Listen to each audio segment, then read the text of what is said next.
You don't like women, getting jobs. You don't want to, see that Indian American succeeding more than you are. Whatever your problem is, I'm going to solve it. Hillary to the rescue, ladies and gentlemen. Rick, thanks for holding on. I appreciate it. You're on the radio with Mark and Chris. What's on your mind? I love your show, Mark. Thank you. Hey, this is all about division with Hillary. I mean, look at Bernie Sanders. He's a progressive. Hillary said Hillary said she's a progressive. Sanders says he's a socialist. You put those two together, you got progressive socialism. They are basically taking over our government. It's division and conquer, bankrupt us. If you think about it, our media is controlled. That's socialism. Our government is controlled. That's socialism. Our history has been controlled. That's division. They're dividing us with our history. Right. And we're all sitting around with sheep with our bags over our head. I just can't believe that we're like this. We need to fight back. Well, we're trying, and the good news is that she didn't win. And she can blame that on 1,000 different reasons, but I believe that Americans finally started to see through it.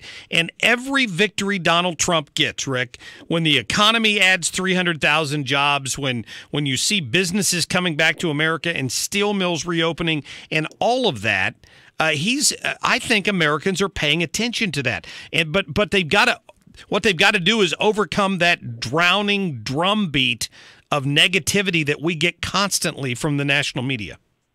Yeah, but they're going to dig and dig and dig until they get rid of Trump.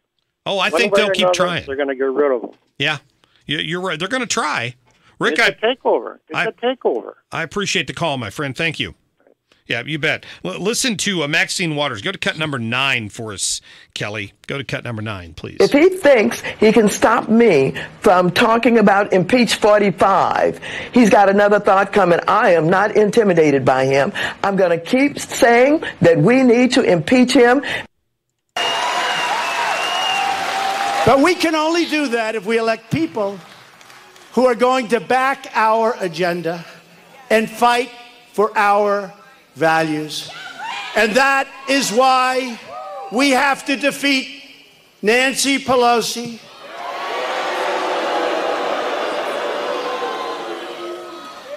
and Maxine Waters, a very low IQ individual. You ever see her? You ever see her? We will impeach him. We will impeach the president. But he hasn't done anything wrong. It doesn't matter. We will impeach him. She's a low IQ individual. Trump slicing and dicing there on Saturday night. What did you think of the president's Pennsylvania speech, Chris? Why? Yeah, I agree. He went places he didn't need to go, but he always does. Yeah, why? That's the only thing. That's my only comment. Why? I mean, all the other stuff I'm fine with, but I've said this time and time again, the personal attacks and all that, it's just unnecessary. It demeans him. It demeans the presidency. It's unnecessary. He uniquely, I wouldn't say it's not unique to him, but what makes him unique as a politician is he does not have the ability to not fight back if somebody attacks him. Maxine Waters is on television every day. She can get a camera pointed in her direction, talking negative things about him, goading him, claiming she's going to impeach him, claiming he's crazy, all of these things. And he had an opportunity to hammer back at her, and he did. Yeah, take the high road and ignore her. Yeah, that's not the that's not the Trump way. And every one of those 16 Republicans that ran against him in the primary tried the same thing for a while. And then they started getting in tiffs with him, and then they all lost. So while it may be distasteful, some of the things he says may be distasteful to us, it's effective. But how does calling Maxine Waters low IQ or and Nancy all of Pelosi, how does that advance policy? How does that make my life better and your life better? How does I don't get it. Because he's Because he's taking the fight to them, and I thought this was interesting. Listen to this very quickly. Okay. Listen to this guy, Philip Raines. He was a Hillary Clinton senior advisor, talking about why he thinks Donald Trump will win again if he runs. Listen. Well, I think the rally showed both the advantages the president will have in 2020 and, frankly, some of the vulnerabilities. Why was he there? He was there to help a congressional candidate that is struggling. And it's required the president going in twice and the vice president going in twice and $10 million from the RNC. And these are things that no one can afford to do in the fall. But on the upside, you can see how the base, the Republican base, he has that hardcore group that no matter what he does, like he said, shoot someone on Fifth Avenue, isn't going anywhere. What was noticed... So he knows how to give a campaign speech. He knows how to, that he was drawing, that's why he was drawing 15, 20,000 people to his rallies, and Jeb Bush has to show up somewhere and say, please clap. I agree. I just don't think it's necessary. He can be just as effective without calling people low IQ and calling them names. I don't have a problem with him calling out the press and saying they're fake news and all that. I don't have a problem with that. But it's when it gets personal. Like, let's move on to the Greitens case real quick, because you started to give this away earlier. Yeah. So the president, the prosecutor, I should say, in the city has gone to extraordinary lengths to bring in people from out of town in her attempt to prosecute the sitting governor of the state. What do you know about it? Yeah, not only did she have to bring in an out-of-state private investigator because everyone else didn't want to touch this, we've found out that the person that owns this private investigating company owes personal back taxes. His company owes back taxes.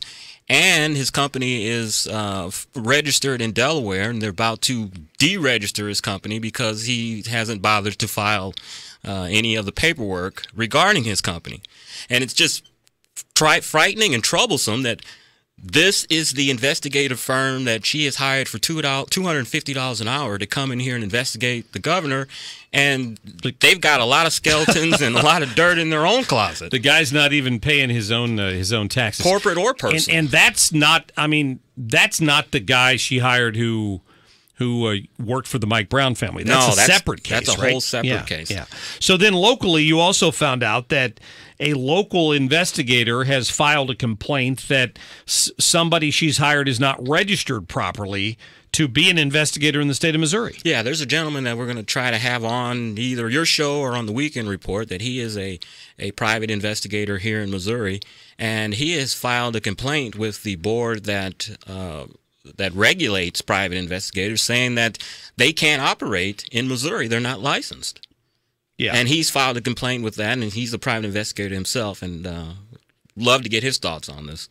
Yeah, Bergdorf is his last name, and we've got the complaint. I mean, where he's talking about the fact that he's gone and filed this complaint, and I guess I don't know how long it would take to process something like this, I guess is the question. But it's the Board of Private Investigator Examiners is the group with whom he's filed a uniform complaint about somebody not being properly registered. I mean, I would think as a first of all, if that hasn't drawn the attention of the prosecutor in this case. Can you imagine getting into court with someone the likes of Ed Dowd or one of the other lawyers that Greitens has hired, or Rosenberg, Rosenstein, I know you're talking about the and can't think of his last Rose. Yeah. So imagine getting into court with the likes of those legal minds, finding out that you have an investigator who wasn't licensed to investigate anything in the state of Missouri. Everything they found gets tossed out. Exactly. And it seemed like you would have done your due diligence beforehand before you hired somebody like that. And it brings into question, is there some type of relationship between the circuit attorney and the person that owns this company? I mean, this seems like a very cozy relationship to hire somebody from Michigan, $250 an hour, not licensed. Right. Rosenblum. Yeah. Yeah. So you don't know that because we'll never need him. Well, see, right? but I do have him on speed dial just in case. You don't ever want to call him. Scott Rosenblum's. I've worked with him for years when I was at Channel 4 because he handled a lot of high-profile cases. I never saw you on any. I never opened up the newspaper one morning and saw Mark Cox. I have never had to leverage the house to buy the services of That's of what Mr. you Rosenblum. probably have to do. That's true.